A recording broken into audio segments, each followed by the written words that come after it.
Hello there, and welcome to a podcast segment that we like to call Ludic Lives. Now, Ludic Lives is a sub-podcast of our overall podcast, Ludic Lounge. Thank you for rating, subscribing on Apple, Spotify, or any other of the podcatchers of your choice. What Ludic Lives intends to be is just a free-form interview of people that we find interesting. Now, this isn't necessarily to say that they're going to be movie stars or famous athletes. These are just regular people who we find interesting. People who have a story to tell. Their story. In this life, a lot of times, we forget to stop, and we forget to listen, we forget to ask those around us, and especially people close to us, about their story, their narrative, how they see themselves, and the world, and how they see themselves in the world. So thank you for taking the time to listen, thank you for rating, thank you for subscribing, and we hope you enjoy. Hello there. This is Anthony here for Ludic Loungecast presenting Ludic Lives. As the intro gives you a little bit of feedback there, what we want this podcast to be is just a nice interview with someone of interest that we find interesting. And I couldn't think of anyone more interesting to talk to for this first go-round of Ludic Lives than the co-host of the Ludic Loungecast himself, my friend, my pal, hopefully your friend and your pal too after a few episodes, John. John, welcome. Oh, pleasure to be here. Happy to be the inaugural guest of Ludic Lives. The guinea pig of Ludic Lives. Yeah, that's the honest truth of it. But happy to do it nonetheless. So what I want you to know, John, and we talked about this off camera, is that this is just a few questions. I want you to feel comfortable. I want you to feel as comfortable to share as whatever you want to share. Please remember, you reserve the right to say, I don't feel comfortable. This isn't meant to be an interrogation. This is just some thought-provoking questions that I want to ask you, and I want to ask everybody that comes on Ludic Lives. You okay with that? Absolutely. Let's get started. All right. So my first question for you, John, what do you feel comfortable sharing about yourself with the listeners? Like a little brief introduction of yourself. Well, I guess I'd start off with the name, rank, Social Security. Blood type. Don't forget the blood type. Blood type 2. My name is John Soares. I am 28 years old.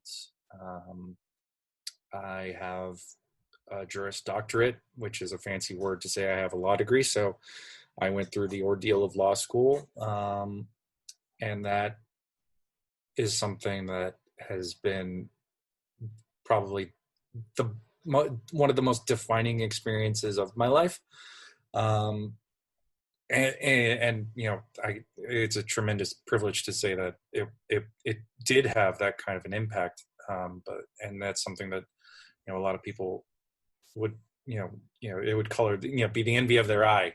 So they would say, but it was a struggle, and it changed me in a lot of ways. And that's something that they warned me. Well, not necessarily warn. They tell everybody it's the way you're going to be after you finish is going to be completely different than who you were when you came in. So I imagine if all these questions are kind of verging on that kind of specificity, or at least in that kind of realm. I wouldn't want to say specificity, and I'm rambling at this point. But it's the thing that has come to define me now. Just what do I do after that?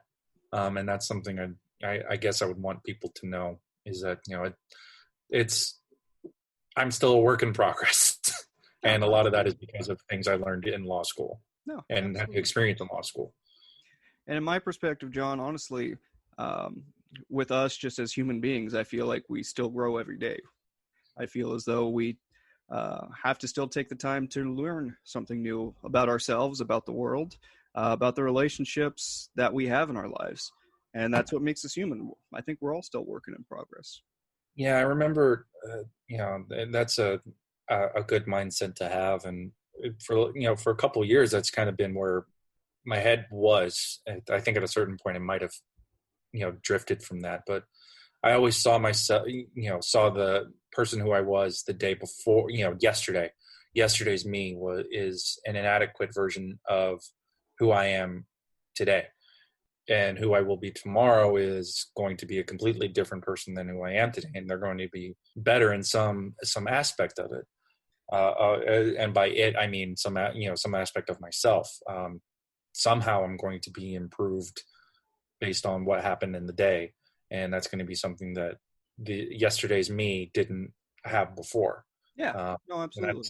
And that's invaluable, because I feel like too many people dwell on those choices that they've done in their lives. That midnight hour when you're just staying awake and that one thing pops in your head. And I know, Anthony, you probably had that experience yourself, and I still do have that. I have that, every couple of days, it's just like something pops up in my head and I'm just like, oh God, I should have done it this way, or why didn't I do it that way? That kind of thing. Yeah. The regrets, if you will, or just the double thinking. Mm-hmm. So one of the things you touched on, John, is actually a nice kind of segue to the next line of questioning. The next questions I wish to ask of you. So that way I get to know you a little better and the audience gets to know you a little better. And it's not an interrogation. And it's not an interrogation. So what's your favorite color, John? Oh, green. Green. Any specific reason why the color green? What's funny is that my entire life, it's kind of tied to my eye color. So my entire life, it's always been like, my eyes have been like that focal point for a lot of people when they meet me, and they actually look at me and notice the eye color. And it didn't get me any dates, I'll say that much. But it was always something that caught people's attention. And, in later years, I've kind of come to the conclusion, my eyes are not like any kind of green. They're like a greenish blue gray that kind of change color. But it's one of the things I liked about myself, is that I'm, one of the few people in my family that has this eye color. Everybody else is, a dog turd brown. And it was something my mom always said. My grandma said, it's like, he has my eyes. He finally has my eyes. All three of my kids didn't have any of my eyes. None of them had my eyes, but this one does. So, that's super sweet. Yeah. So one thing I kind of want to bring up that's kind of interesting. This isn't one part of the questioning that I have for you, the predestined. It's just a thought I had. You mentioned the color green, and to me, the color green always kind of symbolized hope. Mm-hmm. Right? A new beginning, a growth, if you will. I kind of liken it to, when in the wintertime, a lot of grass turns brown, it dies off, but in the springtime, that's when you have green, nice and blooming. So I don't know if that's something you ever thought of. Maybe it's just something I popped in my head. Just interesting. That is interesting, because to be quite honest, that's something that never occurred to me. I see the inherent symbolism of it. So I'm surprised at myself for not ever making that connection before, but that's a hell of a thing to consider. Yeah. Something, a lot more people would probably, if they got a little bit more insular, it'd be like, you know what? Yeah, there is hope. The grass is always green every year. Yeah. Yeah. Just a fun little tidbit on it. Now, was this always your favorite color? Just because you mentioned your grandmother, you mentioned that, she always said that it made you stand apart, different from everyone else in your family, or has your color preference changed throughout the years? I think I kind of cycle between green and blue for, whatever reason. It's always been like those that have kind of caught my attention. I struggle to articulate why blue over green or green over blue. I just know that that's just like instinctual for me. And this is just how I am. I tie everything back to comic books, but it's just like, I feel like maybe it's just because I'm so used to seeing the primary color of blue is such, a base for every superhero look. And green to some extent, but that goes beyond the topics of this conversation. Well, not necessarily. I mean, just kind of like with the color green. The reason why a lot of the comic book characters that you speak of, a lot of the heroes, if you will, have the color blue is because blue is supposed to signify again a strength. It's supposed to signify a calming presence, a calm. So again, like I said, with your combination, and again, one of the beautiful things about not necessarily the like of colors, but just life in general, we often like to think that we have to either like one thing or another thing. It's either this or that. But in reality, we always forget the and portion of it, right? We can like blue and green equally. Yeah, that's I think a symptom of the larger problem that I think our culture has is that we lock onto binary options because binary options makes choices easier. And the moment a choice gets muddied, that's when I think people tend to have issues because they don't want to take the time to think about it. Yep. No, absolutely. But again, just keeping that in your back pocket. So we were talking about like favorite color, favorite things from youth, which leads me to the next little portion here. So what was life for you like, John, as a young person? What was your favorite thing from that era? Still a lot of the favorite stuff of mine now. I mean, my dad is kind of like a proto nerd, so he introduced me to a lot of the things that kind of still orbit my interests. Star Wars was a big one, Star Trek, the Adam West Batman, which leads into the cartoon shows at the time and all that stuff. But in general, my life as a child was, I mean, I never felt like I was wanting for anything.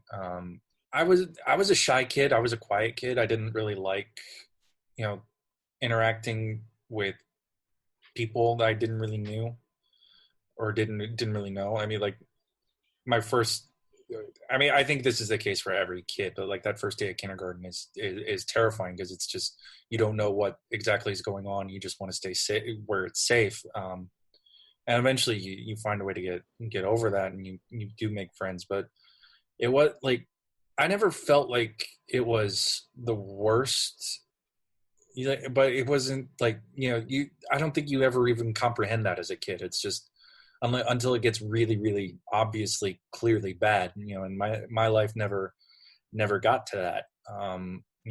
Looking back on it, in hindsight, there were probably moments, there's one moment that pops in my head about my parents not being, perfect deities, I guess. I mean, you always view your parents as gods when you're children in some sense. And as you get older and as you look back on things, you realize how, just human they are. So I've had my share of that, just thinking back and, realizing, oh, this was probably a moment where my parents were arguing or this and the other thing. Yeah, but I mean,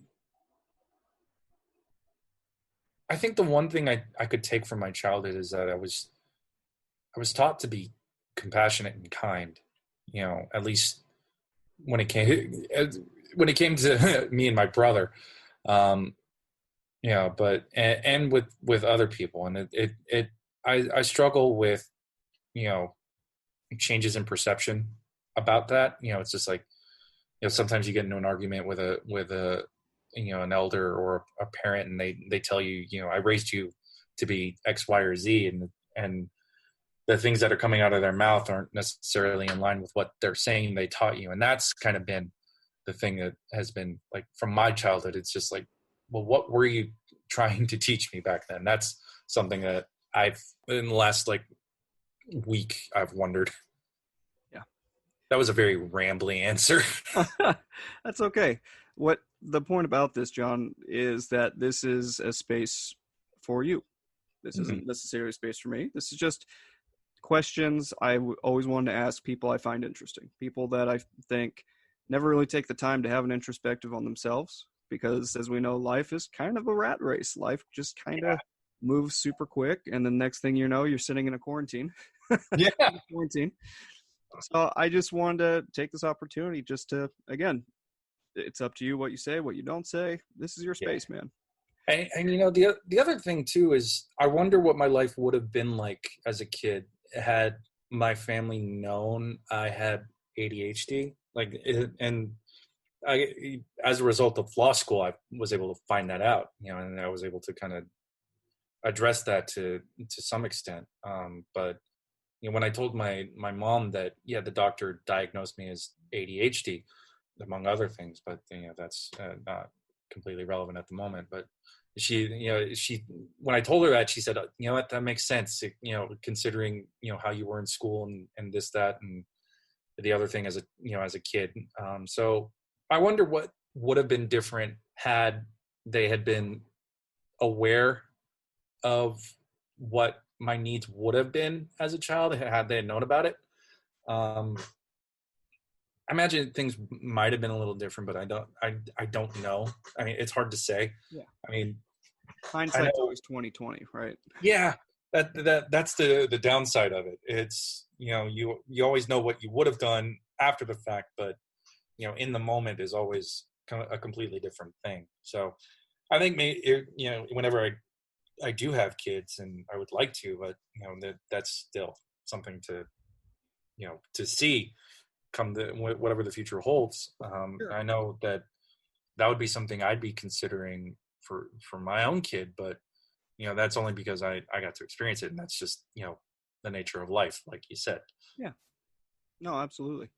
One of the things that I want to ask you that kind of ties into everything that you just mentioned, but before I ask you my next question, I just wanted to thank you for sharing your diagnosis of ADHD. I think that it's very brave of you to do that. I think there's not a lot of people that like to shine a light on some of our darker parts, some of the parts that we might hold shame about. So I just want to say thank you for that, first of all, and that's nothing to be ashamed of. And I'm glad No, you brought it. You brought it up. that's why I've been fairly vocal about mentioning it. At the time I got the diagnosis, it was after a rough point in law school, and I had to kind of reassess a lot of things.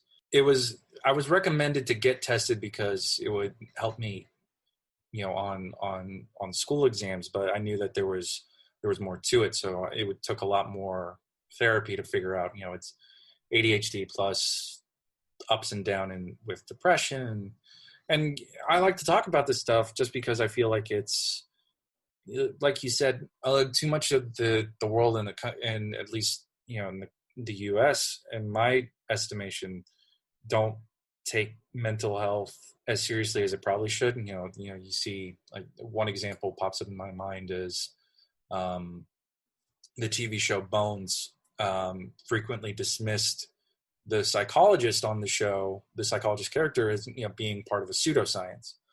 And I get the argument, but it's also not making people realize that there is a more complex thing going on with how our minds work. It's not, and I think it's just, to go back to my earlier point, I think it's part of the binary nature our culture kind of wants. Some parts of our culture want to be the default, and it's been the default for centuries. But The zeros and ones, essentially. yeah, the zeros and ones work in a certain context, but the more you try to adapt it to other concepts and other realms of thinking, ways of life, it's just, you can't keep it binary, because if you're keeping it binary, you're saying one thing is inherently bad and the other thing is inherently good, and that's way too shallow of thinking, at least for me.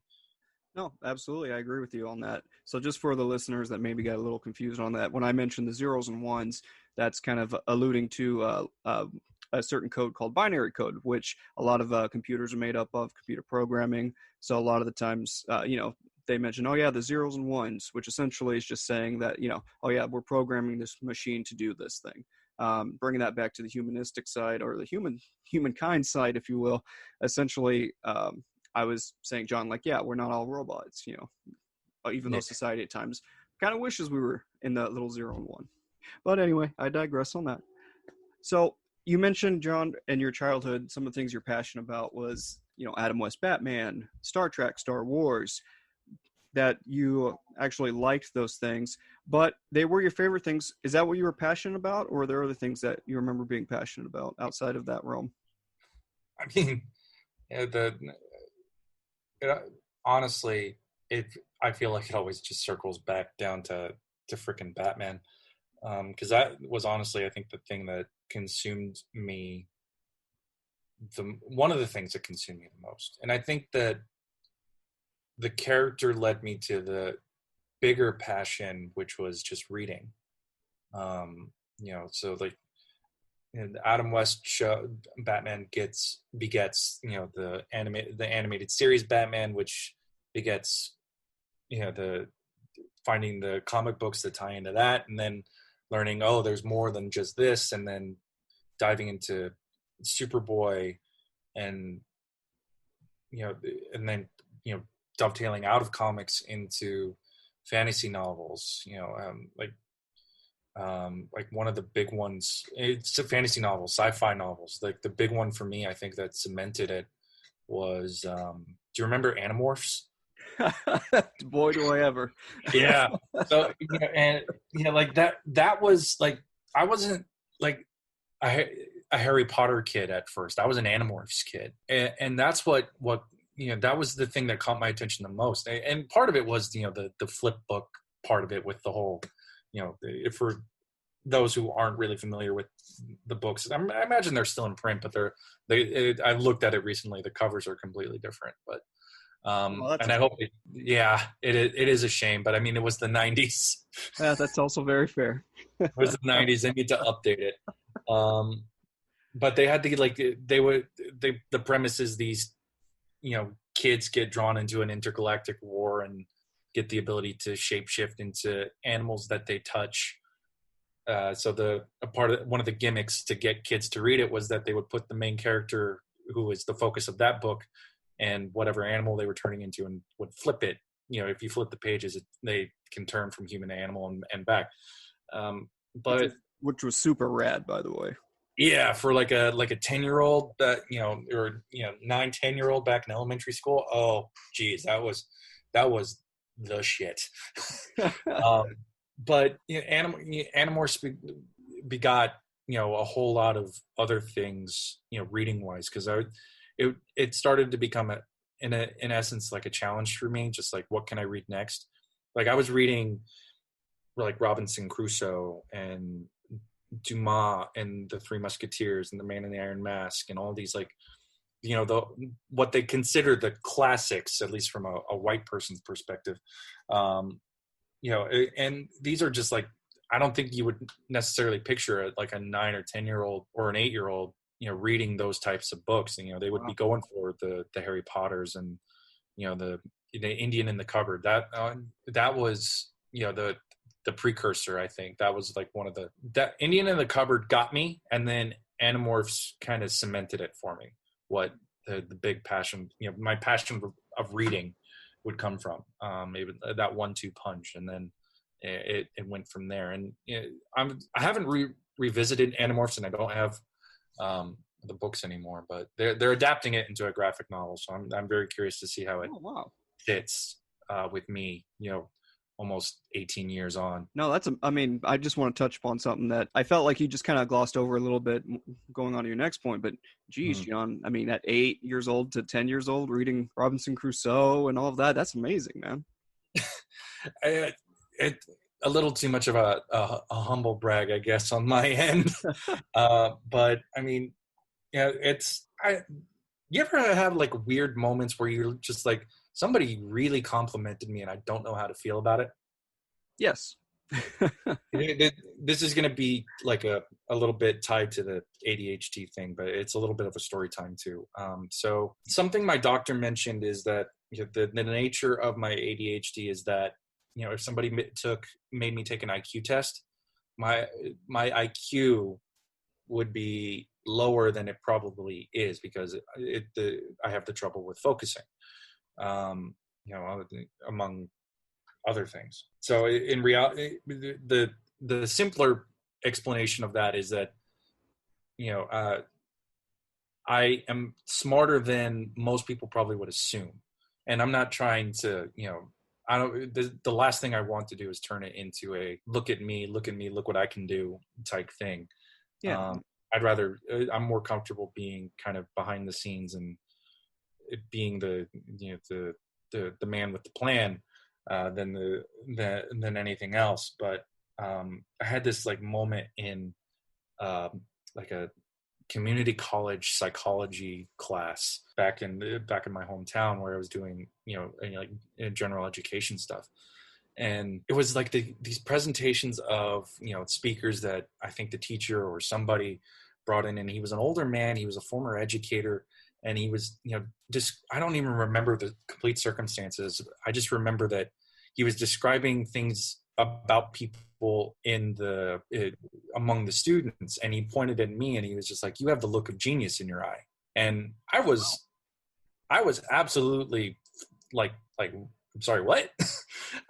I couldn't comprehend. It's like I am not a genius by any stretch of the imagination, but it's just like one of those things. I kind of when I'm at my lowest moment, it's sometimes that pops in my head and it's like somebody saw the capability and he didn't. Yeah.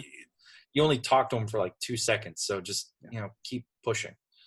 Yeah, somebody looked at you in the face, looked at you in the eyes, and said, "You know what? You look like somebody that's going to do something, somebody that's going to be somebody, in a sense, if you will." And that's a hell of a thing to tell, like a 18-year-old fresh out of high school. Yeah, one concept that you mentioned, John, that it's going to kind of deter a little bit, but I think it's an important concept, important question. Is that you mentioned that I don't want to be a braggart. I don't want to brag. I like being the guy behind the scenes pulling the strings. But do you think, in your opinion, mind you, that, again, going back to the and concept, do you think that we can be both? Do you think that we could still, or me using we as the royal we, do you think that we can be the person that's also doing great things behind the scenes, but that we can also take the time to say, no, I am good at X, I am good at Y?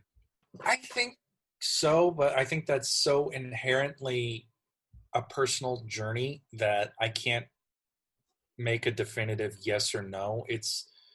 I would say it's definitely a maybe.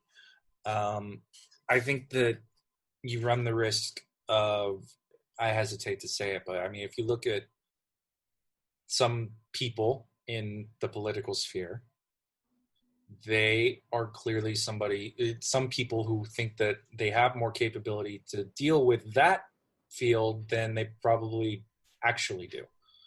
Their intelligence and their experience doesn't match up to the requirements of whatever job that they have.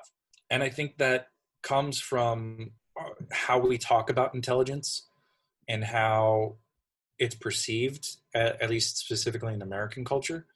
I think I'm going to misquote him, but Isaac Asimov, a world famous sci-fi writer, talked about how there's a cult of personality where people would, start saying my ignorance is just as valuable as your intelligence.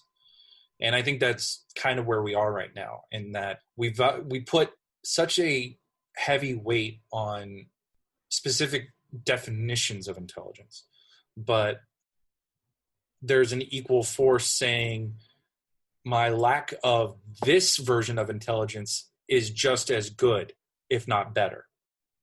And the more we kind of fall into the spiral of that kind of back and forth debate, we lead, it doesn't give us anything, because we're specifically valuing one version over other versions and not putting other versions of what intelligence can be up to the table, and not allowing these opportunities to be available for other people to come to the rational conclusion that their ignorance is not a good thing. It is something that is a starting point. It's not a bad, I think I said it, the ignorance is a bad thing. It's not necessarily a bad thing. It's just that, it's a starting point. We all start off ignorant on certain things.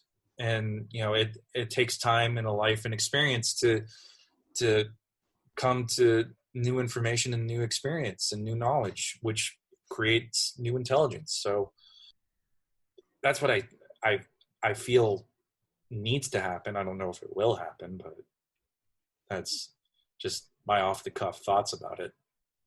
Yeah, no, and they were quite interesting thoughts. Gave me quite a bit to chew on there, and I hopefully for you as well, dear listeners. So you mentioned reading. You mentioned you were super passionate, and it sounds like that passion's carried all the way through your teenage years. Mm-hmm. Yeah, I mean I was always a good student in high school. I was always on top of it, but I had my the reading was always there. It was always kind of an escape from dealing with the everyday struggles. I mean, I wouldn't say I had like the stereotypical George McFly nerd shit. That You're my density. yeah, I didn't have I certainly had awkward moments like that, but I used to look very negatively back on high school, and it's I still kind of just I don't necessarily care for it, but because I know some people who just value they yearn for that period back, and it's just like I had a better time in college and post college, and I grew better than I ever did in high school. Like I would never want to jump back to that version of me, because it's just it's not somebody I would want to be anymore.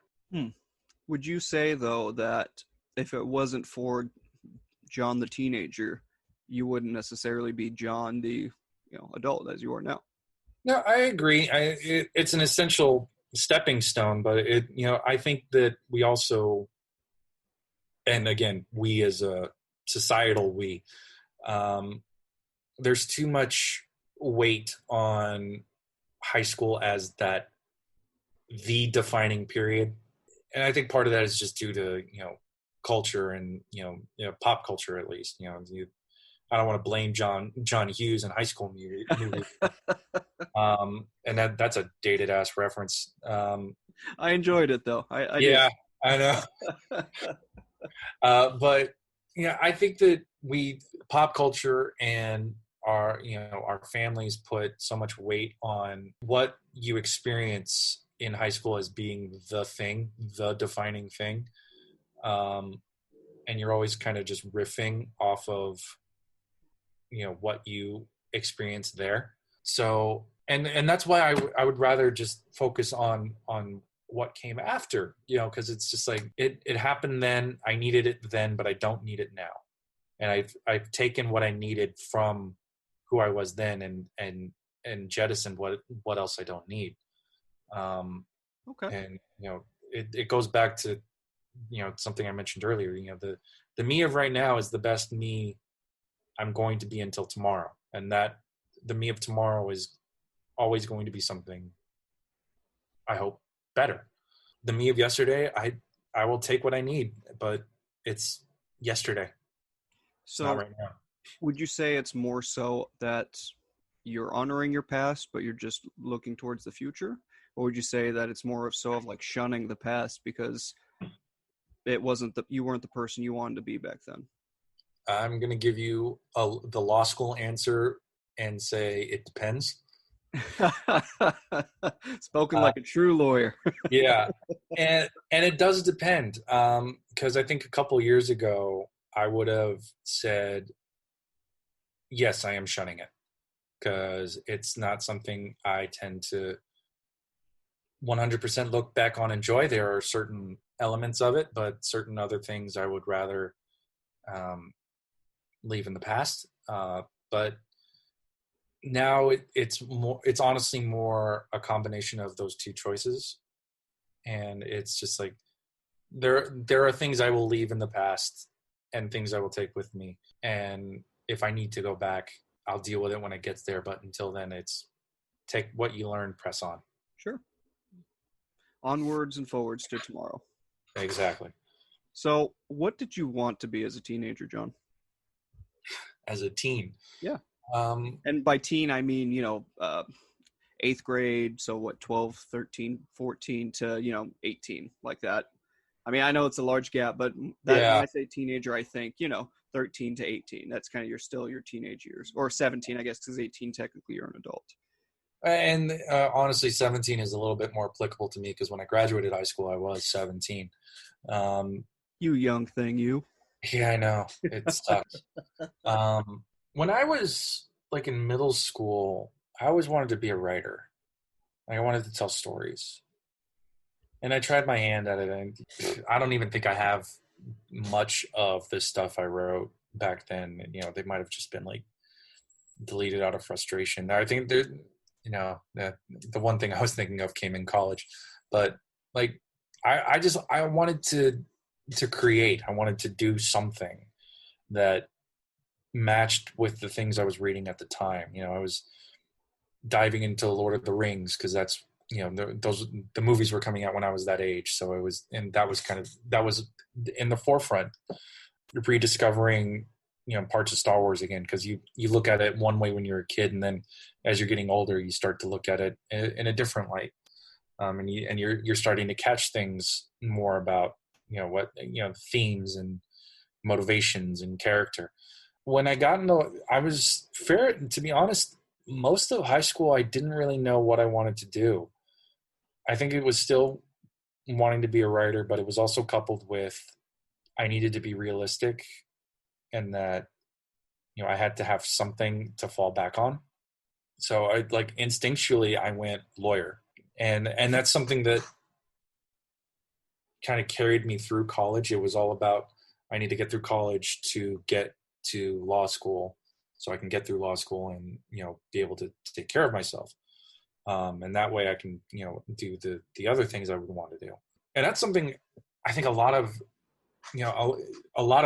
friends I had at the time, they were always surprised by how intense that focus was. It's just like, I'm going to get out of here so I can get to law school, and so many of them seemed like they were just more of the mindset to continue high school for a little bit, and just like do stupid things and party and all that stuff. And that wasn't all of them. Sure. You certainly weren't that way, but I knew plenty of people who were just like doing one thing or another just because they had to do something, but it wasn't something that they were necessarily eager to do. It was just because they thought they had to do it. So this next question, John, kind of segues into kind of the same topic, but this one I really just want you to think about. Take a couple seconds. I asked you, what did you want to be as a teenager? The next question I want to ask you is, who did you want to be as a teenager? Fuck. Damn.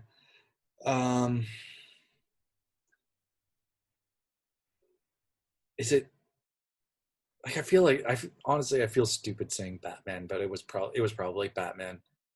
It was just like, I think you think about the money, which is cool, and you think about the ability to do all the stuff that he does is cool, but I think I just wanted more than anything was, I think, the calm and the control. I think I wanted to be somebody who was so prepared in themselves and in the things that they could do that they didn't really have to worry about what was coming in front of them, because they knew that they were ready for it.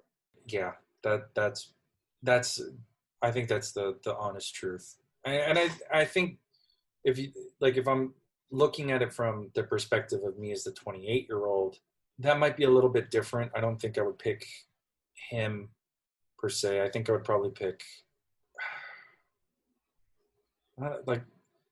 maybe Superman.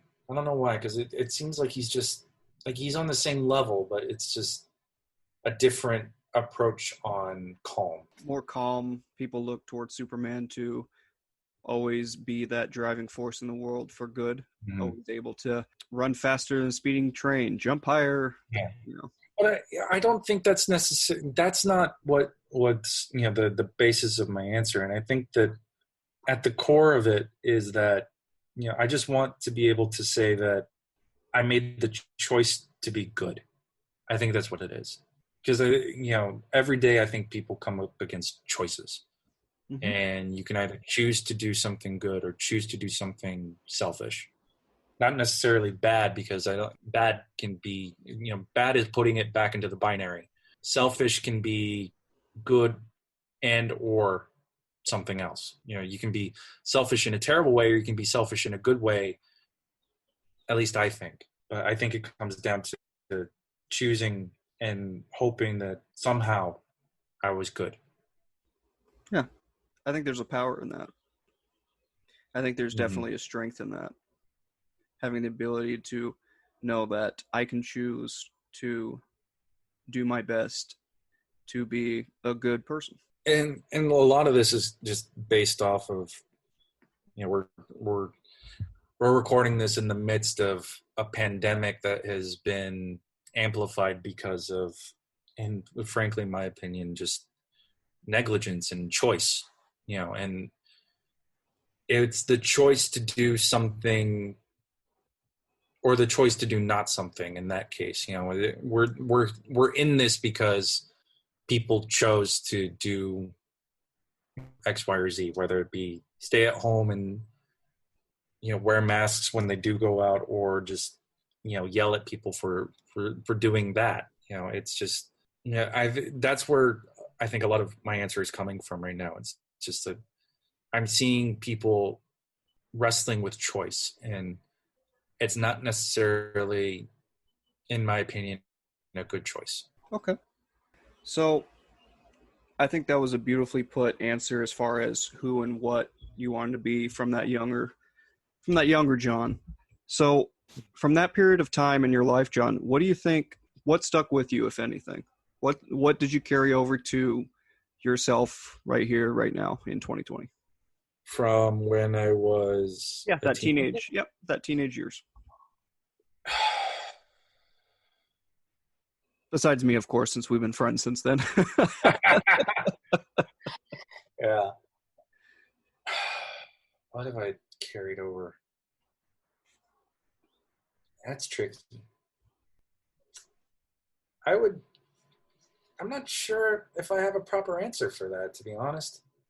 It's like, the way I see it, everything just kind of melds together. So I can't really tell what came from when and where.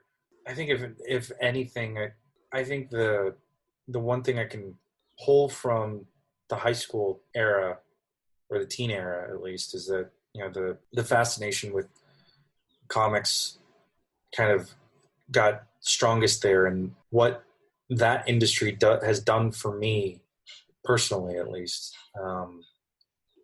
has given me such precious relics and tools to kind of get outside myself and get outside my own issues, so that I can try and at least understand from a different perspective. I mean, it's like Obi-Wan says, everything's true from a certain point of view, and I think I was given the tools by falling into comics as hard as I did in high school, and that the tools that came from that is just experiencing different stories and understanding that there is more than my own experience, and there are my own needs, and I have to be willing to accept that to be a useful member of society. So that was eloquently put. So my next question to that is, why do you think those few things that you pointed out carried over? Because I think they carried over because I could tell that it meant something, and I think at the time I wouldn't be able to articulate what. But I think now I have at least somewhat of the capability to say that the stories that I experienced, and figuring, learning who these creators are and what drives them, and looking up to them, trying to be better because of what they were saying, all, and knowing that now that it's just they're trying to wrestle with the same stuff I'm trying to wrestle with now. They just had a way to put it out there, and hopefully it found its way into people who were similarly conflicted or similarly frustrated. and then that creates a conversation. And through that conversation, you get better, and you make the choice to get better. So it's very, I guess, fractal, I suppose. And I've been thinking about fractals a lot, just because of things I've been reading. But everything, the moment every single person contains multitudes, and it takes the ability you have to choose to be willing to be open to whatever they're giving you, and understand that it's not necessarily a problem with you. It might be, there's something else going on that you'll never know about, because every interaction that we have outside of significant others and family, it's fleeting. Some people you'll run across once and never see again. Maybe you made a difference, maybe you didn't. It's just, you find a way to work with it. So, John, how do you define love? And again, this isn't like a dictionary. This isn't a Wikipedia version. This is how do you, John? And again, take your time. How do you define love? I think it goes back to something I mentioned earlier, seeking calm in a character like Batman or Superman. I think that above all things, love is calm.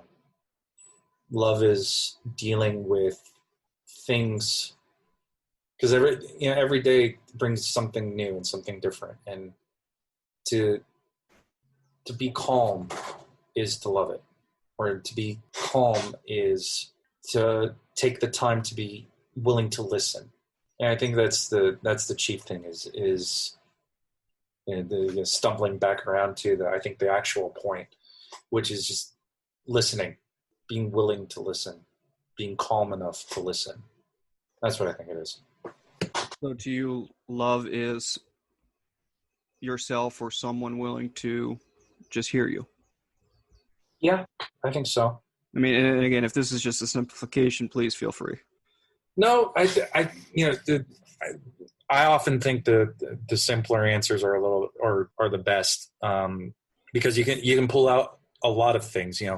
One thing I like to remember from my college days, one of my professors told me that I think like a Franciscan monk wrote an entire book on one sentence in the Bible.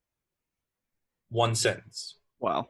And he always used that example to remind his students, it's not that hard to write a 5-page paper, because somebody wrote an entire book on one sentence from the Bible. It's not that bad, and it really isn't. That's mostly coming from having written a very lengthy, well-researched document. But I think the simpler things can be, the better, and it's not a fault if it's simple. Like, simple in my head can mean elemental, and if something is elemental, that means it gets around to people easier. And the more an idea can be given easily, the more people get to access it and then talk about it and then maybe improve it. That's subject to whatever the person can do when they're given the opportunity. So, John, based off your definition of love, is that how you personally receive love? Is that how you personally give love, or none of the above, or all of the above? Law school answer again. It depends. I think the better answer is I try. It's easy to make a declaration of what it is and say you have to meet it this way. Sure. And I don't want to do that, and I know you're not wanting to do that. But I think that it's never ever perfect. Nothing we ever do is perfect. As far as I'm concerned, there's no such thing as perfect, because that implies there's no error. Everything is perfect because it's imperfect. Everything comes from movie references for me, but like Vision in Age of Ultron, he says a thing isn't beautiful because it lasts. It's an honor to be among these people because they are who they are individually, and I think that's something that I wish was a little bit more prevalent, at least in American society. I can't speak elsewhere. And, I'm not 100% perfect in this either. I don't, sometimes that thought gets away from me and I do something stupid, or I don't listen, I don't pay attention, but it's just learning from the mistake and trying to be better. That's honestly all. It's just learn, try again. So this next question might be a little tough. And again, if you don't want to answer, please feel free. Would you say, based off of everything you said about love, do you feel love? Do you feel loved? Yeah. No question. No question about that at all. I think love is ever present, but it also shifts based off of human experience. Like, I imagine there's some times where my fiance or my mother or you, or whoever knows me best, gets incredibly frustrated with me for whatever reason. But I don't think that changes where I stand with them. I think it's just frustrating in the moment. I think once love is, and everybody, the problem, I think the problem with trying to answer this is that I think it's love is it's just too subjective. It's like my definition isn't necessarily a parent's or a significant other or a friend. And that's totally understandable, but just based off of your definition, I was just trying to get a good concept based off of your definition. Again, understanding that love is complex, you can't really define it too well. But based off of what you described about love, just checking in to see if you feel it, if you felt it. Yeah. Okay. I don't know if I can give you an answer beyond just I'm just thinking of a bad joke from one of the cases that I learned in constitutional law about pornography. I'll know it when I see it. I think that was in the grand jury? That was one of the definitions or something? No, it was. I don't remember the case, but I knew it was a Supreme Court justice that said that. That's right. It was it was some discussion about First Amendment rights and free speech. It's all kind of escaping me at the moment, but that's fine. It was a complex case anyway, if I remember my history correctly. But to answer your question, I do. I can't. I know I've given my definition of it being like calm, finding calm and trying to be better. But I think the best answer that I can give right now is, yeah, I do. Perfect. That's wonderful. So going forward on this, when's the first time that you fell in love with the person, or just an idea of a person, a concept of a person? When do you think that was first for you? I don't know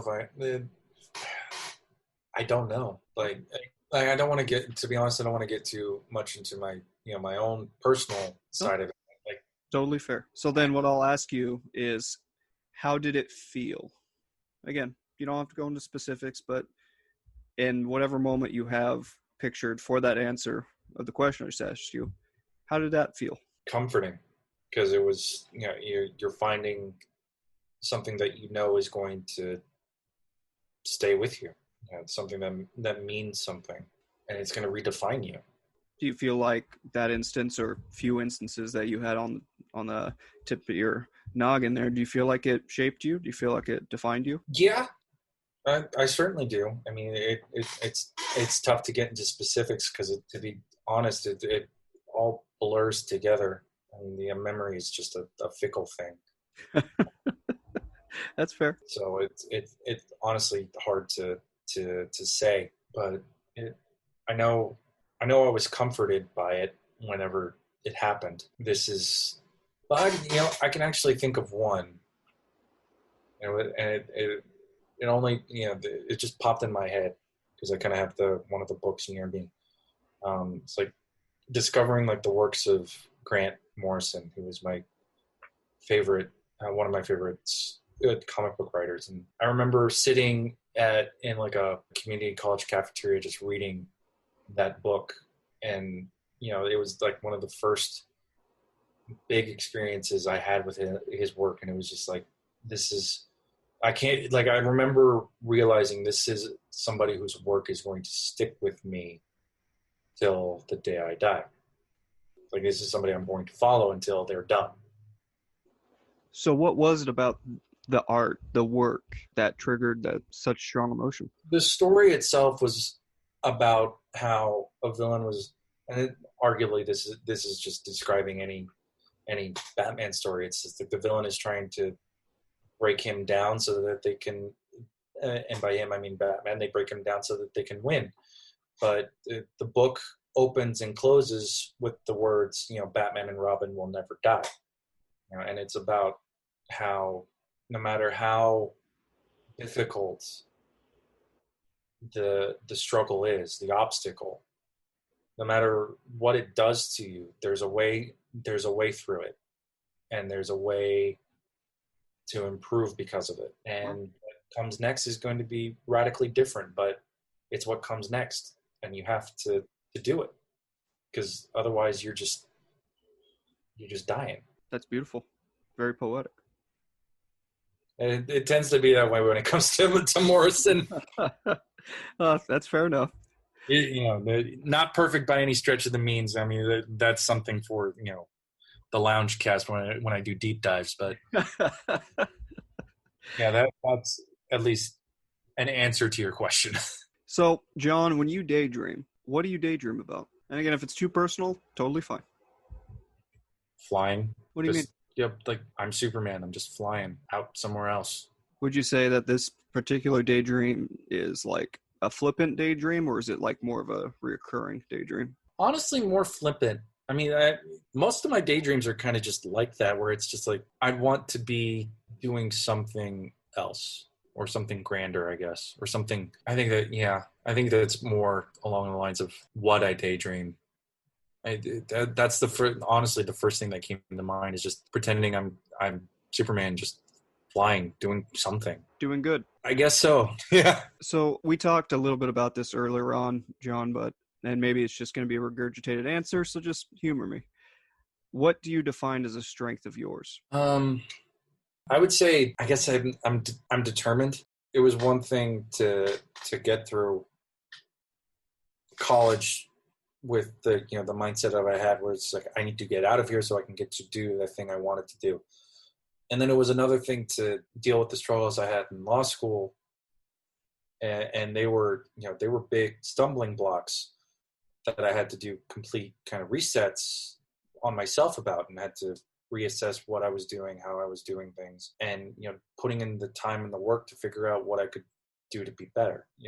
I met plenty of people who were in the same situation as I was and just chose to crumble. I got the degree on my wall. That's the long and the short of it, is that I put in the time. I kept going. When is the last time, besides right now, besides us just talking, but outside of this conversation we've been having, when's the last time you could say you honestly appreciated the strength you just mentioned?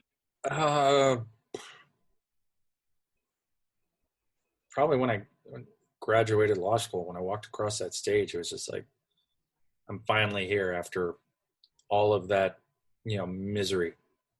I finally made it through it, and I got here.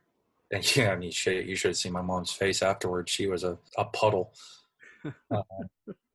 But that seems to be, that was I think the last time. How long ago was that? A little over a year. Okay. So, I still need to deal with the bar exam, but that's a whole nother beast to slay another day.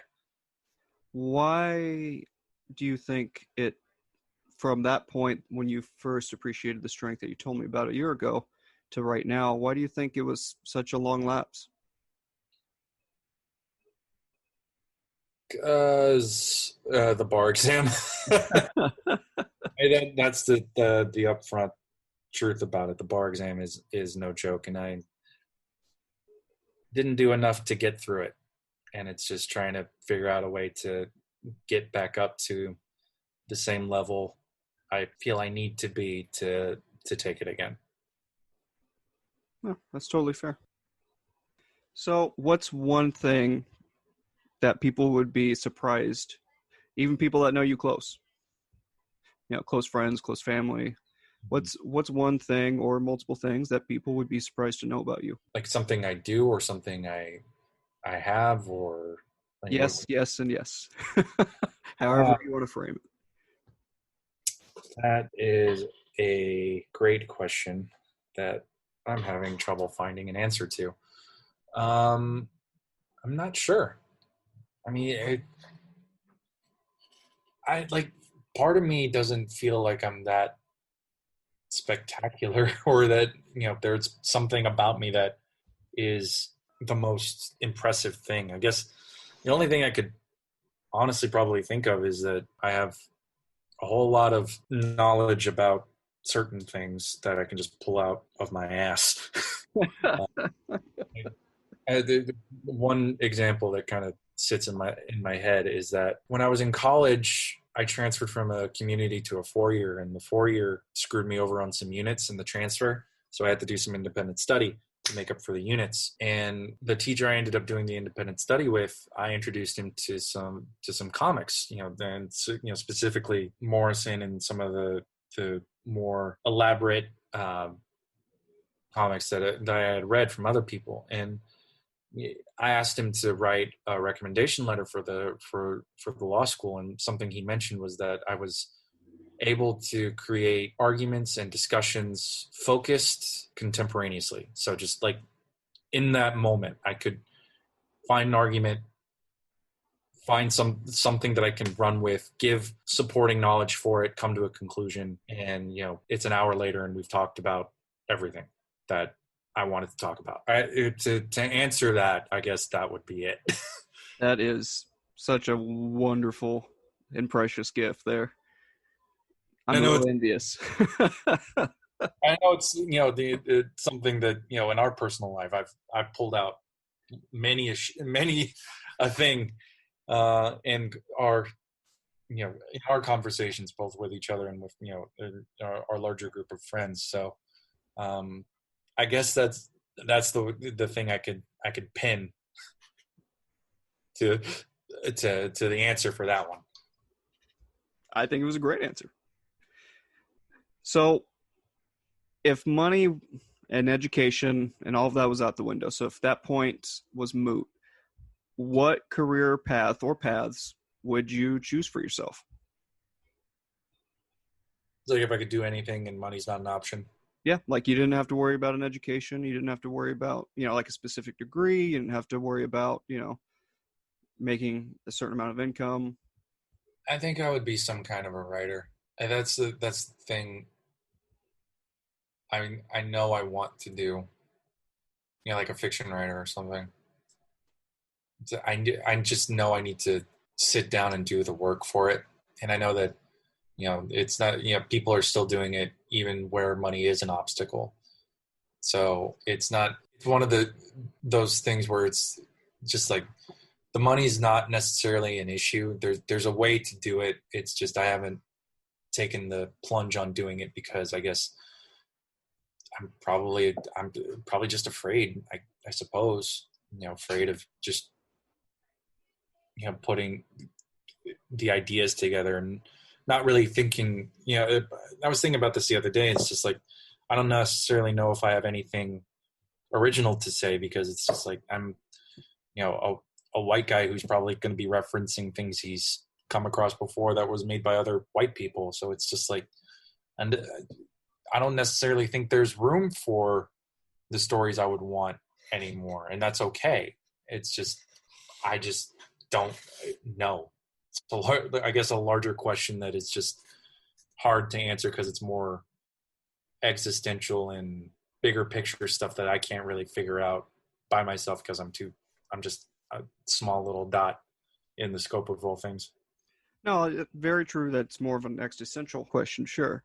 But one thing I just want to pose to you, and again, this is on neither side of the fence. If you believe that people at an individual self, on an individual level, which kind of wraps up this talk kind of nicely, actually. If you believe that people have a certain narrative, have a specific narrative that's unlike any other person, in this world if everyone has this spark in them that my story, while it may be similar to your story, it's still my story because it's my point of view, it's me telling it. Then I think you would have something to give into the world.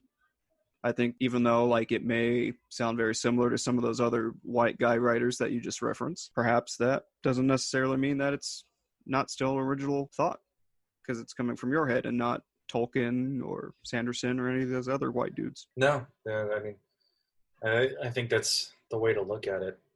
But, like everything, you got to wrestle with it. So that was my nice little wrap-up piece. But for my last question that I want to finish with you on today, John, is why do you think I chose to interview you? Why do you think we took the time to cut this out, go through all of these, 20 questions or however many it was? I think that despite how long we've been friends, there's still things you want to know, and that I'm articulate enough that I can provide something of use to other people and to yourself, just as a growing tool. No, most definitely. And that is definitely a huge part of it. I would be lying if I said that wasn't.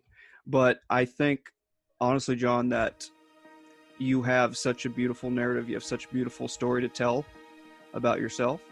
And I feel like a lot of times we don't get the opportunity to share our ideas, share our passion, talk about what we find interesting, what we define as love, or what we define as X or Y or Z. And so I just wanted to, again, point of having this podcast is just to take the time to pick the brain of people I find interesting and let them know that it's okay to talk about things that they find interesting. More than happy to help out with that. So, dear listeners, for John, for the Ludic Loungecast, this has been Ludic Lives. John, thank you for your time. Happy to do it.